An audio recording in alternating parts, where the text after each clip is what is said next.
welcome back to airplane mode. Today we will not be doing a full flight, but will once again be heading back over to the tutorial section.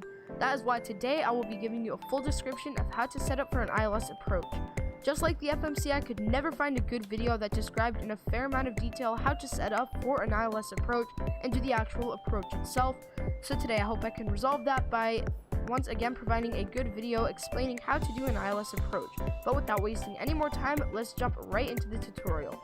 By the way, I am using the Technicolor shader from Reshade, and I really like it, and I would not mind using it at all for further flights. However, I do want your guys' opinion, so let me know what you think of the Technicolor shader in the comment section below, and let me know if I should use it in further flights.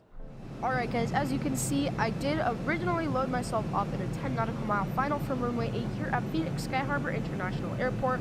However, I moved myself back approximately 15 nautical miles just so that I would have plenty of time to show you guys all what to do for the ILS approach procedures. Now, most of the times it would be foggy out because I don't really see the need to use the ILS in a really clear sunny day. So I'm just using it in a sunny day just so you can see the accuracy and precision of the ILS. Now, to start things off, you're going to go ahead and hit the hotkey that you have selected to load up your map, or just go up to this top corner right here and hit this little location icon right there. I'm just going to hit M because that is the key that I have selected for my map, and I will see you guys when my map is loaded up. Alright guys, now that my map is loaded up, you're going to go ahead and find the runway that you are pretty much in line with. In my case here, I am in line with runway 8, because that is the runway that I have selected to do my arrival on. Once you have found that, you can go ahead and nav 1 key and the nav 2 key right there, or you can just go ahead and manually set those in the little nav boxes down here in your little display. Once you have done that, you can put your map to the side because you do want to keep it open because you want to make sure that you can see when you're in the threshold or when you're not in the threshold. Alright, so once you have loaded up your ILS, you'll notice 2 little triangles have appeared. So these little 2 triangles are very important for you to set up your landing / ILS approach really well. You want to make sure that this little triangle right here is in line with this middle line right here, and this triangle right here is in line right here. You want to keep an eye on those and make sure that they are in line with where I told you, because without them, you would not really be set up well, and when you hit that approach button, your plane's going to go all funky and it's not going to turn out as well as you want it to. As you can see, I am approaching the threshold, so I will give you further steps once I reach the inside of the threshold. Alright guys, once your plane is about this close from the threshold, and now it is inside the threshold, you can go ahead, X out of your map, and hit this button right here, the approach button.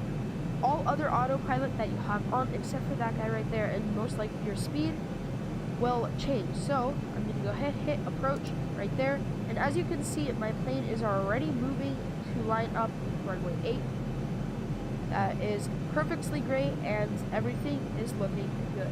Now, in my case here, this triangle is still too low, and my glide slope will not turn on until it is in line with that little line right there. As you can see, it is moving up as I near closer to the runway.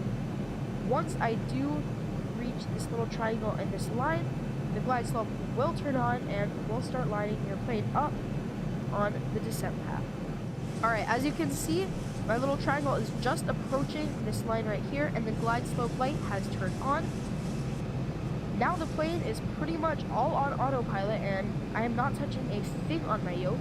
Once you get about this close, or in other words, about 5 nautical miles away from the airport, you can go ahead, and I usually disarm my auto throttle. However, if it is a totally cloudy day and you cannot see what you're doing, you can leave it on just so you can see how good your speed is in relation to your runway.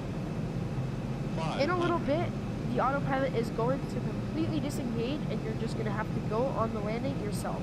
Usually by this altitude, or really any point up to the runway, you should be seeing the runway, and there's not really much that you have to use the autopilot for, so you should be good there. 200. At this point, I'm going to go ahead, disengage right here, my autopilot, clear this alarm, and just try to focus on making a smooth landing. As you can see, it lines me up perfectly for the runway. 30.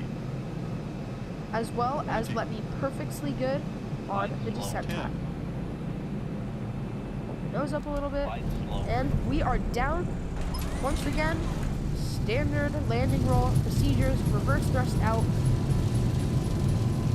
and we are descending in speed. 80 knots. Alright, there's 70. We can go ahead and cut power to our reverse thrust. Just go manual braking. And with that, guys, our ILS approach / landing has been completed. We can go ahead and take this taxiway right here. Well, guys, with that, the video is going to come to an end. I do really hope you enjoyed it and found it very useful. As always, do be sure to hit that subscribe button if you're not already, and also hit that like button if you did in fact enjoy the video and were able to take some information from the video. Once again, guys, thank you so much for watching the video. I hope it was helpful, and as always, I'll be seeing you guys tomorrow with a brand new video.